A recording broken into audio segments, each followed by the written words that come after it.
Introducing The School of Money, a book for hustlers, thinkers, and future millionaires. This isn't just a read, it's your roadmap to wealth. Click the link in the description or the pinned comment to get your copy today. Don't wait. Own your future.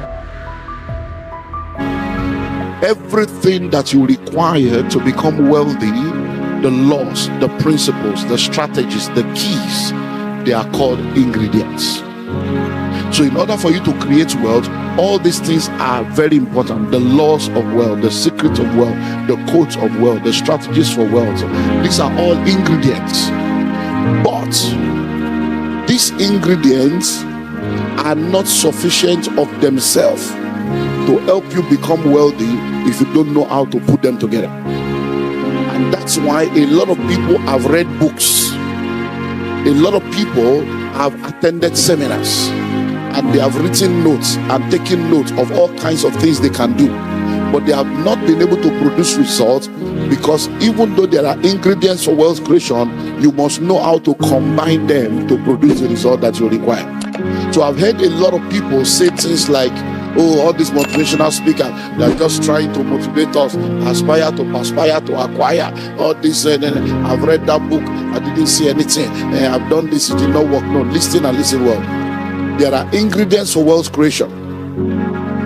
Whether you are in Nigeria, or you are in Ghana, or you are in Australia, or you are in Rwanda, the laws of success are the same.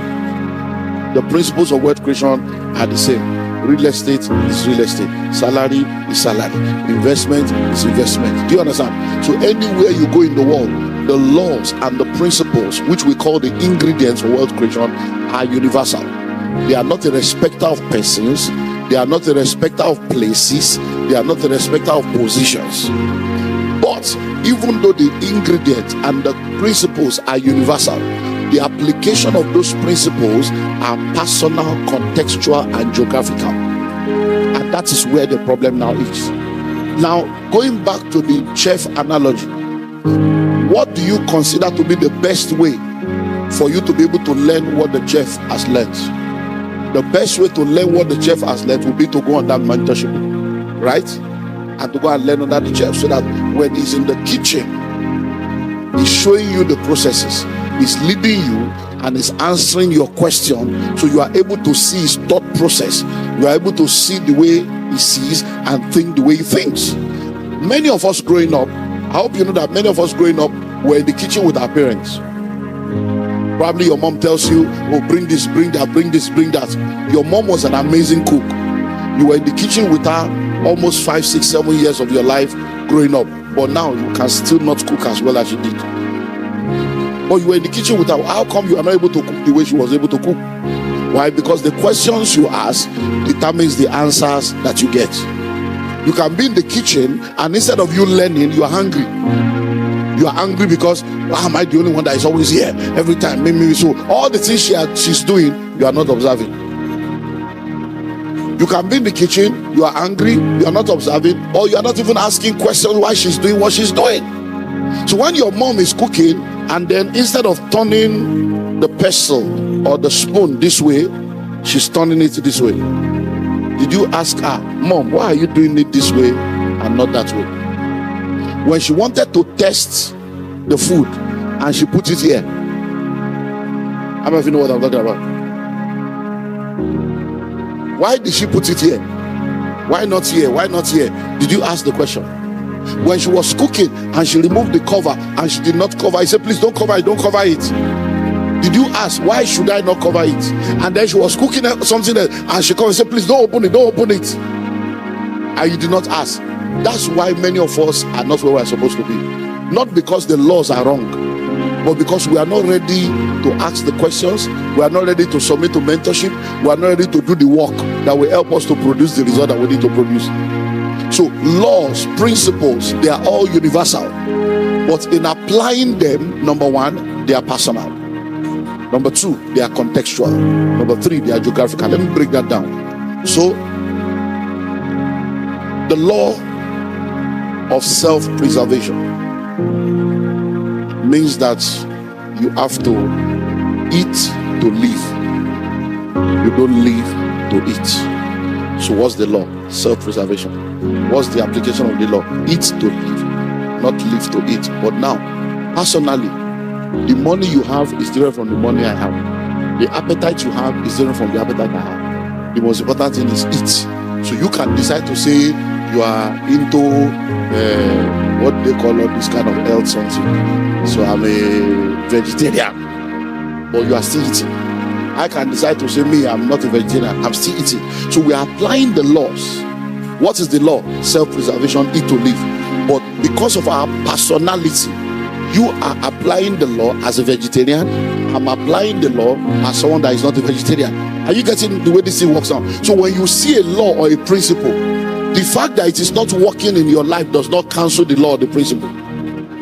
It's you that should be realistic, because most of the time you are trying to be a vegetarian when you are not a vegetarian. You are trying to practice the law and the principle the way somebody else has done it, not knowing that even though the law is universal, the application is personal. Hello? You are married. Law of procreation. The law of procreation means that husband and wife must have sex and then they give birth to children. Now, but the fact that that is a law does not mean we must all have sex the same way.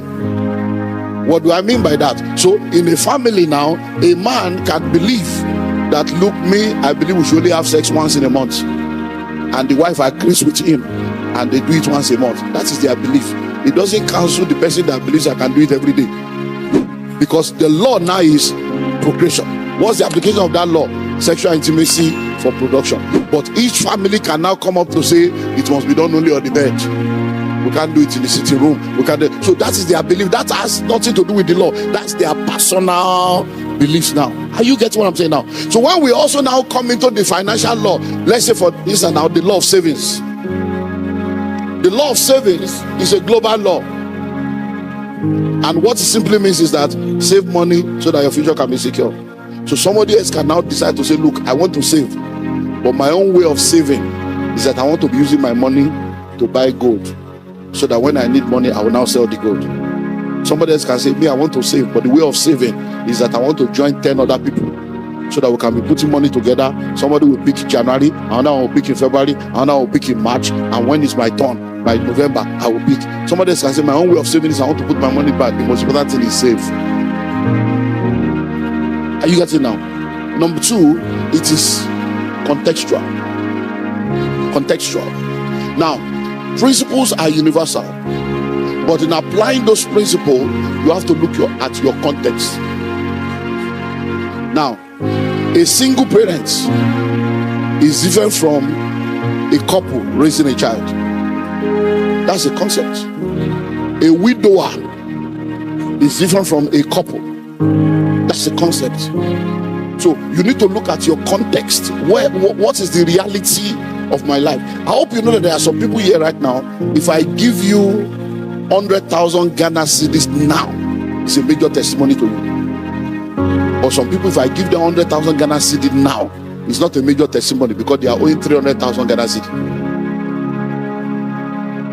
Are you seeing now? So I gave two of you 100,000. One person will be so grateful, the other one will be grateful, but will be wishing, because the context is different.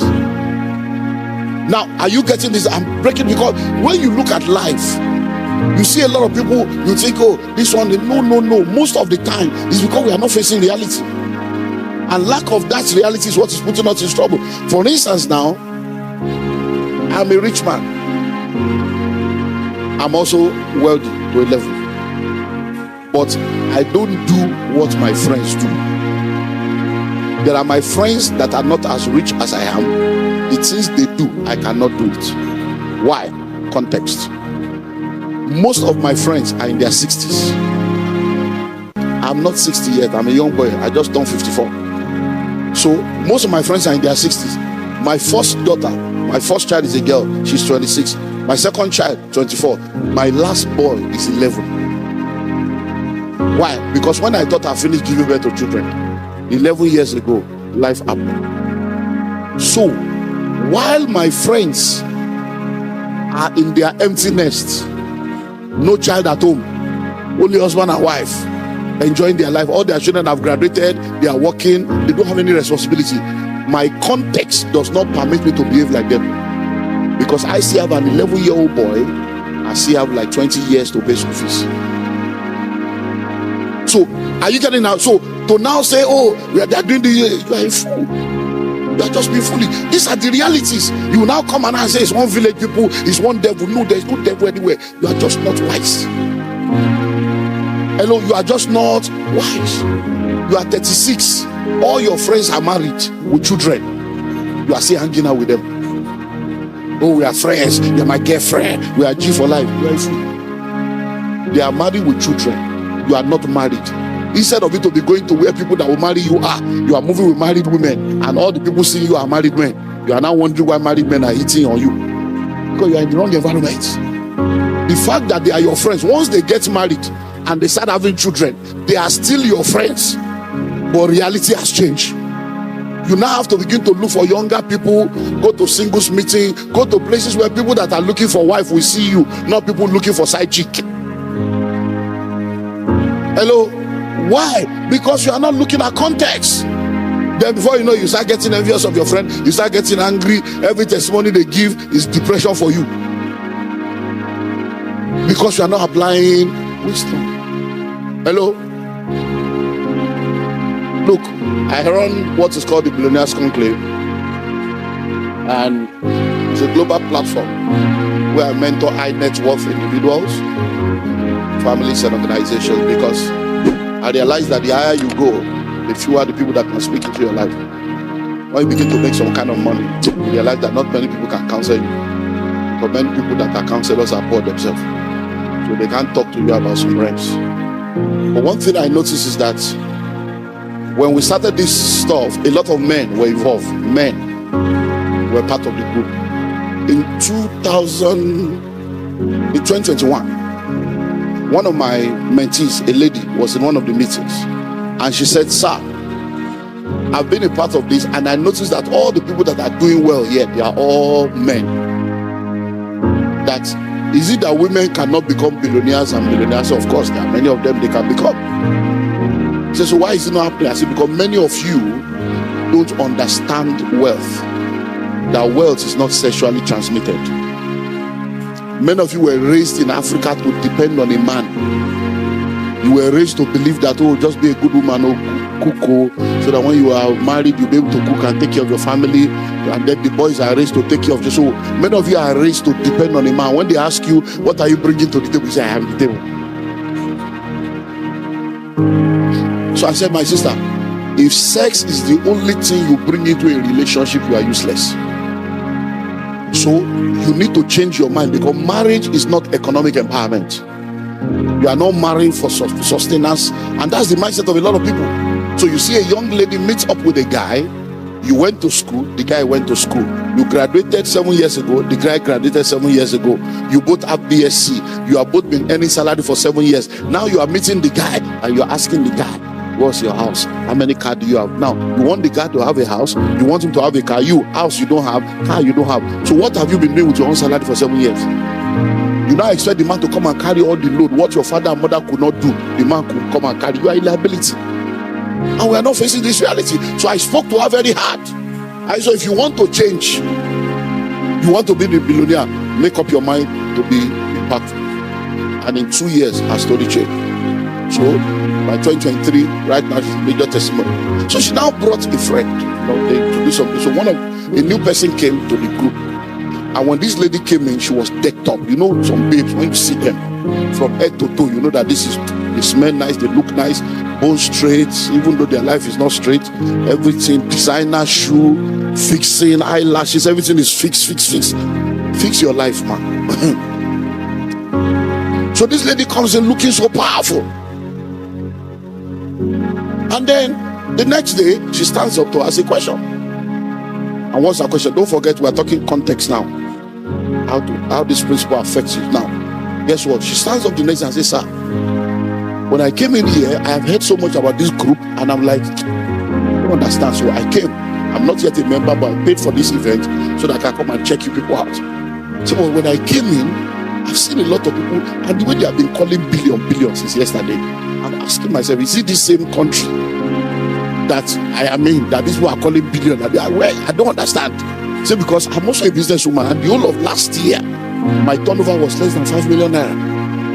So I don't understand this billion. This year, so he pointed to one of the guys. They said, that guy, I know him. He said, 4 years ago, I borrowed him money. So, and I know it's not a fraud. I know, so I don't know. So you mean these are the kind of money that these guys are controlling? Number one, sir, is it that you are using something? Is this like a cult or something? Or then number two, why are you telling me that me too I can become like that? So I said, well, number one, let me start with your first question. Yes, we are using something. Yes. We are using something. You are either in the secret cult or you are in the secret place. We are using the power of the secret place of the Most High. We are using faith. We are using prayer. We are using anointing. We are using communion. We are using loyalty. We are using service. We are using dedication. We are using sacrificial giving. We are using something. So don't deceive yourself. We are using something. When we chop communion, we are chopping blood. So yes, it's a cult. We are using something. It's Jesus cult. It's a kingdom cult. So that one, because everybody is using something, just be sure that the one you are using is the right one. If you are not using something, somebody is using something against you. So that's being answered. I said number two. I said to answer your second question, I will need to go personal. So permit me. If you are angry, feel free to be angry. But then I said, when you came in yesterday, so I pointed, I said, guys, so when you came in yesterday, we are men, we are married, but we know good thing when we see it. So when you came in yesterday, we admired your packaging, your air, your smell, your perfume made all of us to say, who is coming in? I said, and when we looked at you, you were decked up. I said, now look at you again now. This is not what you wore yesterday. Look at your shoe, look at your this one. I said, looking at you alone now, everything you are wearing now from head to toe is more than the 5 million you made last year. I said, so if you are already looking more than 5 million, and you are now telling us that a whole year you made 5 million, it means somebody else is paying your bills. Hello? So if you can permit me, are you married? He said yes. Your husband is rich. He said yes. I said, hey, that's why you cannot prosper. I said, because you are married. You are either married and your husband is taking care of you, or you are single, your father is rich, or you are runs. You are doing runs and arrest, or you are a prostitute, a commercial prostitute or a contemporary one. And somebody, a sugar daddy is taking care of you. I said, because there is no way you can. No, it looks funny, but these are the reality. How can you wear something up to 5 million and you made 5 million in a whole year? So where did you see the money? Somebody must be paying. So are you saying that it's wrong to be married? I said, please relax. Keep the feminism down. Wait and learn. So are you ready for? You already say yes. I'm ready. I said, okay, go down. I said, what I'm telling you is this: you don't have a strong enough why to prosper, because all your needs are met. So every time you want to push to make money, subconsciously something will tell you, what is all this stress? What are you looking for? What's all this stress? I say, even religion will tell you, why are you greedy? What's all this covetousness? Your husband is taking care of you, your children are there, what else are you looking for? I say, that's why you are poor. I say, you don't have a strong enough why. Your why. So why do you want to believe? Your why is not strong enough. If you are a single mother with 2 children, or you are married to a useless man that is even taking your money, you go and borrow money from the office or cooperative to give to him, he will still squander the money on other women. I say, your brain will work. You will make more than 5 million. Hello? You will make more than 5 million. So the reason is because your why is not strong enough. So what are you saying? Are you saying now that my husband should become poor? I say, you are not getting the message. I said, the question you should be asking is, how do I get a strong enough why? It's okay.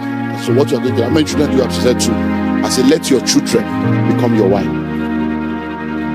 I said, because if your husband drops dead today, can you give these children the same quality of life that your husband was giving to all of you? She said, no. I said, that's your why. So your why should be, these my children, how old? She told us, okay, your why should be that by the time my son is 18 years old, I want to hand over a portfolio of 1 billion naira to him. By the time my daughter is 18, I want to hand over a portfolio of $1 billion to her, or 1 billion naira to her. So that means you have the next 15 years to make 2 billion that you hand over to your children. In less than 1 year, our turnover moved from 5 million to 64 million. By the second year, which is this last year, she has already done 160 million. Now, what changed? Same company, same product, same business, different mindset. Hello? So many times, it's not devil. You just don't know what you're supposed to do. If you know better, you will do better. So there are what? Ingredients for wealth creation. So these ingredients are what? Laws, principles, secret, and they are universal. But the application is what? Personal, contextual, and geographical. Let's do the geography. So, oh, real estate is powerful. You need to invest in real estate. That's true. But if they invite you to come and buy land in Ukraine now, geography does not support that. But it doesn't mean there's something wrong with real estate. To now say that because there is war in Ukraine, you will now not buy land. Are you seeing where people say? So the problem with people is, they allow a temporary situation influence them to make permanent decisions, and they end up becoming victims. In my country now, there is a state called Lagos, which is the main state. One major thing that's been happening now is that they are demolishing houses.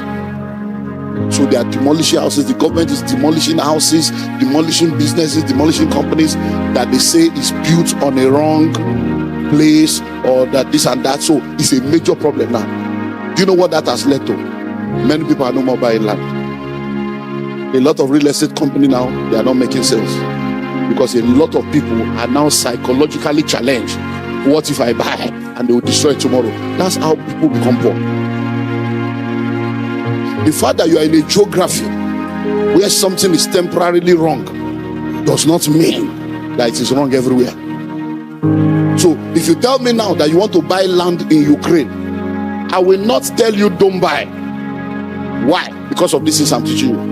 I will ask you questions to determine whether you are qualified to buy or not. So if you say you want to buy land in Ukraine, I will say, do you have land anywhere else? If you say no, I say don't buy. Go and buy in safer places. But if you tell me I have land everywhere, but I have an offer, they are offering me, okay, for instance now, you know, this is like eyebrow area in Accra. So now, if, let's say, how much do you think a plot of land is? Just assumption. A plot of land here. $200,000. So a plot of land is $200,000. So please listen now. Now Ghana is now in war, and war will not be there forever. And someone now says, there is land for $10,000, and you already know that that place is worth 200, but because there is war, it's now 10,000 because everybody has abandoned it. People just want to run away, and you have $1 million kept somewhere that you are not needing. Are you seeing the conditions of what we should do now? So because you have free money, disposable money, that is idle fund. If you now come to me and say, they are offering me land in Ukraine, and they told me, I say, okay, I know I have land everywhere, but I have this $1 million, and they are telling me that area is $200,000, but now they are offering for that. I will tell you, go and buy. Are you seeing now? So even in the midst of war, I will tell you to buy, because after the war, we are back to order. Why? Crisis creates opportunities. So you need to understand what? Personal, context, and geography.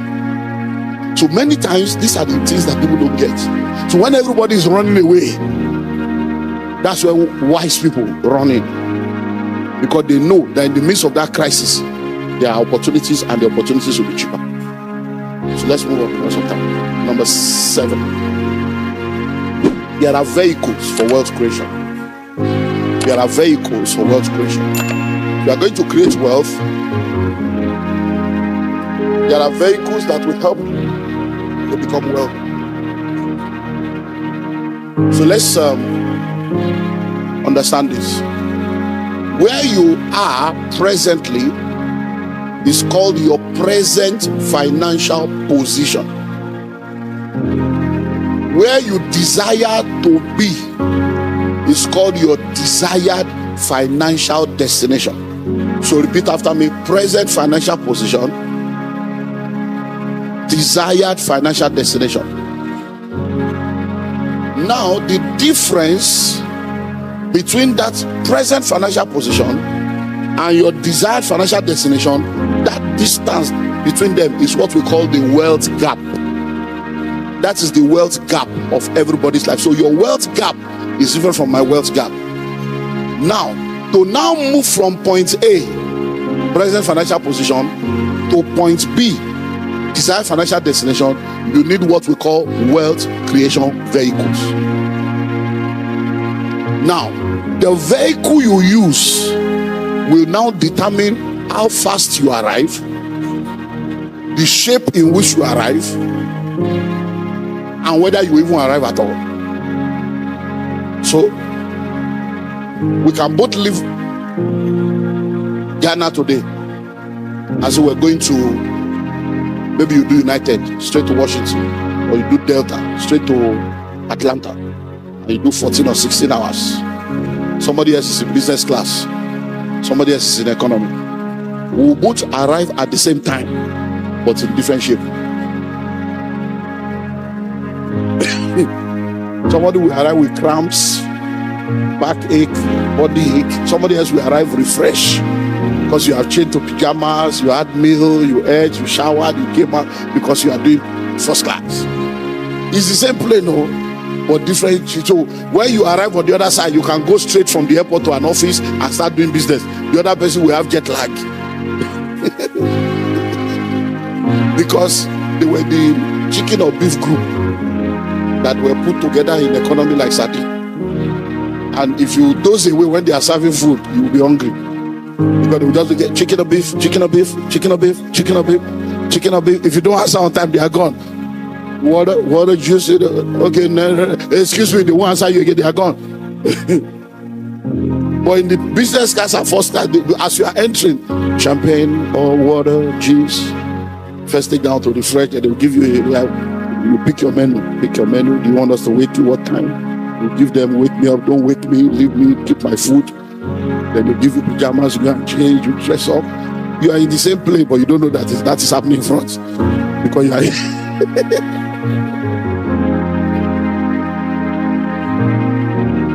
some of the vehicles. So please listen. Is it possible? I'm asking a real question now. Is it possible for someone to trek from Accra to Nigeria? Yes or no? Is it possible? Yes or no? Yes, it's possible. Okay. So if I decide to trek from Accra to Lagos, and somebody else decides to take a bike from Accra to Lagos, and somebody else decides to drive from Accra to Lagos, and somebody else decides to fly from Accra to Lagos, who will arrive there first? The person flying. Now, that person flying that is arriving there first, did he arrive there first because he's very spiritual? Okay. Did he arrive there first because he's very educated? Okay. Did he arrive there first because he's holy? Okay.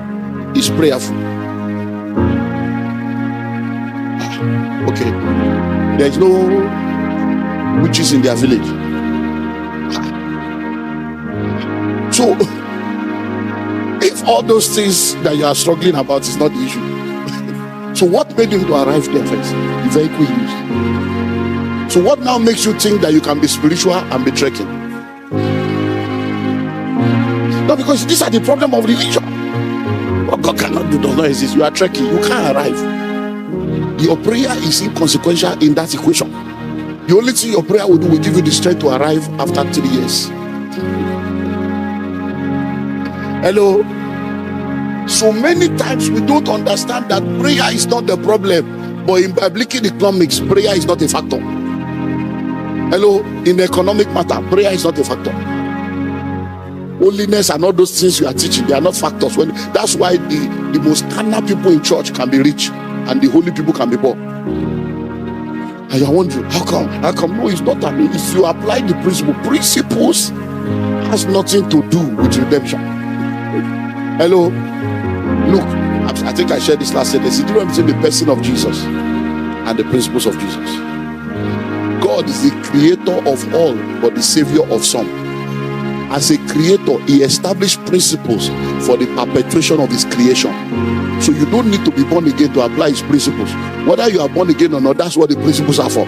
So that these people that I have created, while they are still confused, one day they will discover me. Even if they don't discover me, to perpetuate my creation, so that I won't have to be recreating. Let me put principles in place. So once you apply the principles, you will get the result of the principle, even if you don't have a relationship with the principle. But to embrace the person of Jesus and reject the principles, you will be frustrated out of church. Hello? Haven't you noticed that prayer warriors are very poor? No, think about it. Think of anybody you know that is very prayerful and they are big financially. Just think through. You've been in church for a while now. You're all those prayerful people that will just be praying. Let's fast. Let's pray. Oh Lord, oh Lord. See their life. You know why? There's nothing wrong in prayer. But most of the time, they try to substitute prayer for their laziness, substitute prayer for their stinginess, substitute prayer for their lack of wisdom. And they are now wondering why they are in church and things are not working. They will now be blaming church. That's how they are looking for the next anointed church. The church is not the problem, sir. You are the problem. The day you find a perfect church, it will become imperfect when you join them. Hello?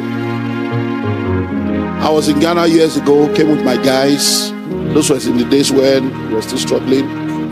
So in those days, when I come, most of the time, maybe just one or two of us will fly. Other people will come by road.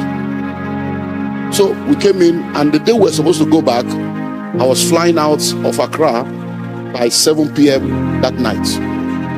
And very early that day, around 5 a.m., they came to wake me up that they were leaving to go to the park. Their boss was leaving around 6, 7 a.m. So I prayed for them and I released them to go. So they left in the morning. I left Accra by 7 p.m. and arrived Nigeria at 7 p.m., which is, there was this time difference there. So I was on my way home.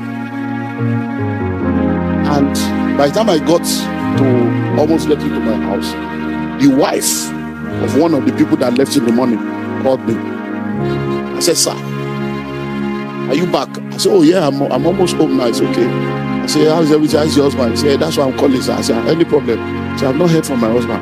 I said, you are not back? He said, I've not even heard from you. I said, you didn't talk to him all through today?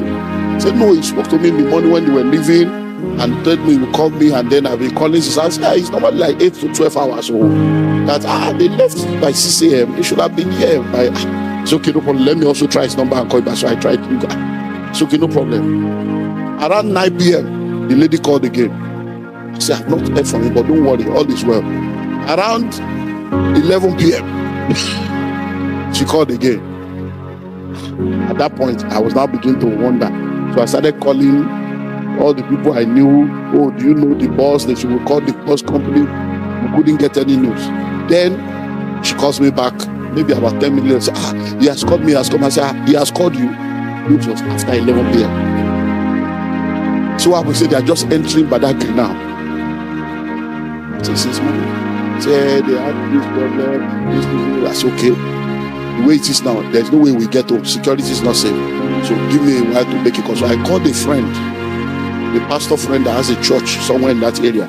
So I called him. I said, man of God, please let your escorts go and pick my boys. Let them stay here. Even if they have to sleep in the sitting room, they cannot. It's not safe. So the guy was the one that now helped us pick them. So they got to the guy's house around after 12, maybe to 1 a.m. So what am I saying? I left in the evening. They left this morning. Look at all the stress they had to go through. Why? Because of the rules. So let me now break it down. Are you ready for this now? If you are a salary earner and all you are depending on is salary, you are trekking. Are you seeing why we say you should have? So why will you come this evening? I will finish that session. So when you hear people tell you salary is slavery, that's what they mean. When you are a salary earner, whether you like it or not, be the most hardworking person.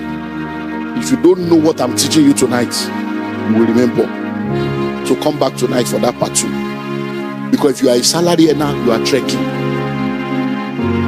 Your prayer, your fasting, your dedication to God, all those things, you'll be suspended, waiting for other factors to come. You know why? There's something called salary scale. As long as you are in that company, your prayer is useless when it comes to promotion, because the CEO cannot leave his position for you. No, these are realities that we're not facing. We just come on supernatural. Supernatural. There is a natural component. So if you get into a company, check what's the salary scale. What is the highest salary that anybody in that company can ever earn? The CEO is already there, and is the owner of the company. He's not going to sack himself. So that already means that you can never earn that salary. Never. As in, never. So what that means is if you now depend on that company alone and that salary alone, you are trekking. Some of you will never see millions until you retire 35 years later. When they now give you your gratuity and you collect your benefits, that's when you will see millions for the first time that will belong to you. So depending on salary and being proud and arrogant about it, like I said yesterday, is lack of understanding. Hello? All this title without entitlement, please don't get involved in that. So if you are a salary earner, there are many other things you can do, and that's what I will share with you tonight. I think we did 5 yesterday too in the night, so we'll do another 5. So what are the vehicles? There are 4 vehicles that I would like you to consider. If you are going to become wealthy, 4 vehicles I would like you to consider.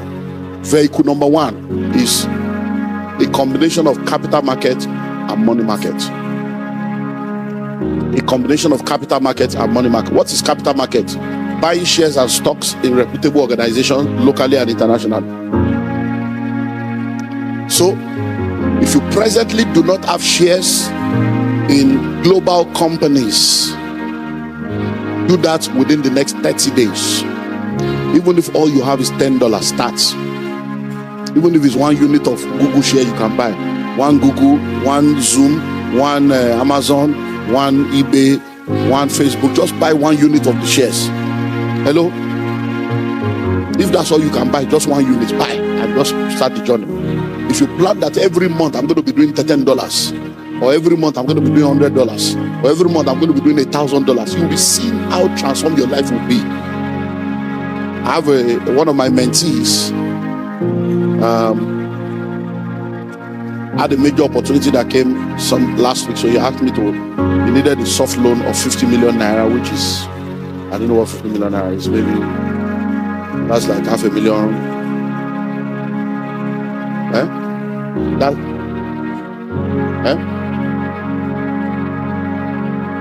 $5 million naira is 50,000 Ghana cedis. So 50 million naira is 5 million, like 5 million Ghana cedis. Okay. Yeah, so he needed it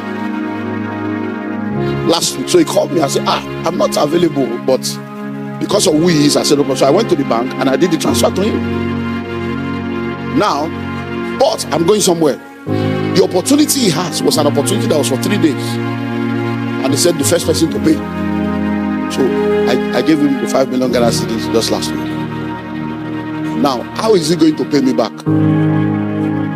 He told me the reason. He said, look, sir, you know me, I can't lie to you. I have this opportunity, I need this money, but I have shares. So he showed me the shares, life trading, everything. He showed me and gave me his password that I can go and verify everything, but that he's going to give them a command to sell now. And if he gives them a command to sell, the money will drop into his account, and then they will move it from the trading account to his account. So it will take a process of like 1 week, and he will refund my money. And that's what we did. So yesterday now, he sent me a message. Everything is sold. The money is now moving from his account, the trading account, to his personal account. Then from there, we move to Nigeria. So just giving me update. What am I going to say? Why am I going to? That money that is sold, he said thank you to me. He said, who would have known that what you told me to do over 10 years ago is what will make me to be able to get this kind of opportunity from you 10 years later and be able to pay. So what happened was 10 years ago, I said what I said now. He said, I told them that within 30 days, any one of you that does not have shares abroad should start investing $10 or $100 or $1,000 every month. He said, so 10 years ago, he got home, called his wife, and they started doing $100 a month. And that's the money. He said he has never sold it for 10 years. And that's what he's selling now to maximize an opportunity. So many times, I have a young girl that was following me years ago, and she was in a meeting. She heard me and she came. She said she's not educated, she didn't go to school, but that she's in the market, in all this market, that she makes so much money, she doesn't know how to do. I said, okay, since you are in the market and the money is coming, focus on. She was even a single parent. I said, so change all your money. Anytime you make money, be changing it to dollars. Go and open a forex account. I said, what's forex account? So I told her, I said, just change your money to dollar, put it in the account. Change your money to dollar, put it in the account. She has been doing that for like 8 years. And then last year, if you know what's happening in our country now, I think the same thing is happening here. The way dollar to naira, the lady came and said she has over $8,000. An illiterate market woman. So she's now asking, what do I do? I say, no. That's what a mentor does. So I told her, if you can top it up to 10, because there's a fractional home ownership that we are doing in the US now. 8 people, $80,000 to buy a house, $100,000 to buy. So 10 people will put $10,000 together and own the house. She paid $10,000 last year. She now has a house in America, an illiterate in Nigeria. So she's part of 8 people that own one house. That house now is bringing $1,100 a month. Divided by 8, that's our portion every month. So these things I'm telling you, look, this is my job. I consult for countries. I'm not, when I speak, you listen. I'm telling you, the problem with many of us is that we are looking for one prophet to prophesy to us. It's a prophet lying. It's prophet lying. Your name is Jumbu. Yes, sir. Okay, so after that, has your life changed? The prophecy is accurate, but your life will remain the same. Hello? After prophecy, you must return to principle. So all this religious nonsense people are doing, coming to church, are you not tired of religion? Hello? Are you not tired of religion?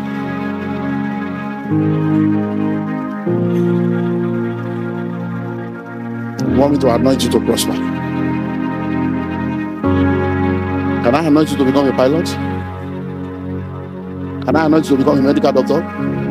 So why do you think I can anoint you to prosper? What verse of scripture do you see that one? No, because we believe all this nonsense, because we just come to church and they tell you, Pastor, what are you trying to say? The anointing is powerful. I'm not saying the anointing is not powerful. But whatever you multiply by 0 equals to 0. When I anoint you to prosper, you remain poor until the knowledge of prosperity comes. The anointing will stay there, suspended, waiting for knowledge to catch up. So it's not that the anointing is bad or all this. No, but are you not tired? Think of it. I said yesterday, they say you want to destroy the altar of your father's house. You pray that prayer. Your children too are praying, and you are a Christian. So you have been in church now for 22 years. You give birth to your children in church. Your son is now 19 and he's praying against the altar of his father's house, and you are the father. Are you not thinking? So you are an altar now. You are an evil altar. After being in church for 22 years, the child you gave birth to inside church is still destroying you as altar. Are you not supposed to question your Christianity? Because we do a lot of all these things without thinking. And the next generation is not going to fall for that crap. That's why the young people are leaving church. They're like, you are not serious. Hello, man of God. My friend's son told the father when they were doing fast, he said, Dad, I'm not fasting. Why am I fasting? He said, we need to fast. He said, sir, Daddy, why am I fasting? Why should I? What am I fasting for? The man couldn't answer. No, you know that question your children will ask you. He said, Dad, no, what is the purpose of fasting? You are my father, you are a pastor. You have been fasting all your life. I was born in church. I'm a Christian. We are not poor. We are not living in sin. We are serving God. So what is the purpose of the fasting? What devil is pursuing us now? There is no curse in our family. We are a new creation in Christ. So what is the purpose? This fasting, what is the purpose? The father could not talk. He said, we need to say, Daddy. He said, you are my father. I believe in fasting. Don't be afraid. But we need to face. We are the next generation. Let us. You cannot just tell me to fast just because. I should fast because I want to be closer to God. I should fast because I want to tame my flesh so that I can be more sensitive to this. Not because I'm trying to achieve something. Not because I'm trying to deal with one devil. The devil is defeated. That's what the guy told. So one day your son will come and say, Mommy, what's this? Which curse are we breaking? Which altar? Are you telling me that this is an altar or you are an altar? That's why you will realize that your prayer is useless. Hello? So number one, money market and capital market. So invest in stock market. So go and do it now. So if you say you don't believe in your country's stock or Africa, go and buy foreign stock. Buy it in dollars so that at least you'll be making some money. Number two is money market. So I combine the two together. Money markets are a combination of instruments that comes through the central bank or through commercial banks or through financial institutions. So you have what we call treasury bills. You have bonds. You have mutual funds. You have fixed deposits. You have call accounts. All these are different kinds of investment you can do with your money. So that instead of your money sitting down in the account, I just spoke to a friend. I was in a pastor's conference. Last week. And a friend came to see me and we're discussing. And he told me, he was telling me, well, that's you said that I started it to that. In fact, we have over 100 million in that account now. So when he said that, that's where my brain works. See, I said, you have 100 million. So what's the money for? He said, hey, it's just there. I'm still thinking of. I said, why are you thinking? Why will you keep money down? I said, push it into treasury bills. While you are thinking, let the money be working instead of the money dying in the account. That's where my brain works. I see opportunity and I quickly tell people what to do. That's what I told you. So you need to think. Many of you have money just sitting down idle in your account. As rich as I am, I don't have idle fund in my account. You won't see my account and say big money. No. I have the money that is there is for a purpose. The only reason why I was able to borrow that guy the money is because that money is being kept for a case. There is a place where I started to pay for, and they are still in court. But the case has been settled. But in the next 1 or 2 months, they will settle it. So I don't want the money to go. That's why I kept it there. It's for that case. That's why I was able to, okay, I'll borrow you by time. That's it. I don't keep money in my account. Once the money is there, when I live here now, I'm doing a construction here in Kaswa. Why am I going there? To see what's been done. Every cash is moving there. That's where I do my thing. I tie my money to assets so that the money can be working for me instead of me working for money. But many of you want to see your bank balance and be saying like this. No. I hope you know that bank can fold up. Hello. So number one is what? Capital market and money market. Number two is entrepreneurship. And for entrepreneurship, I will advise you to start your own business or start other businesses or partner with people to start businesses or invest in other people's businesses. So that apart from just having salaries or just waiting for one thing, you have other things working for you. Number three, because of time, I think I'll close with this one. Number three is intellectual property.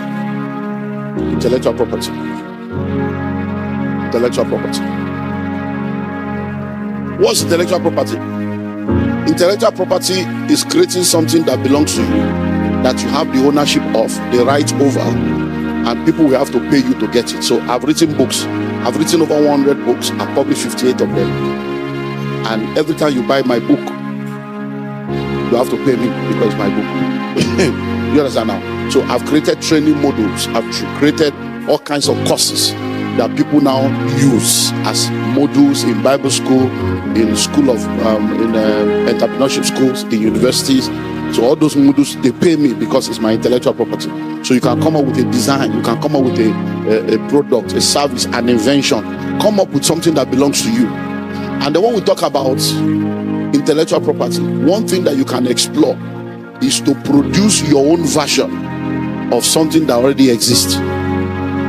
So for instance, how many of you use tissue paper? Okay, how many of you drink water? I hope you know that tissue paper does not have copyright. You can start your own tissue paper line. You can start your own water. So those are, so don't wait until you have one invention. No, invention is different from innovation. So you can take an existing product and innovate and start your own.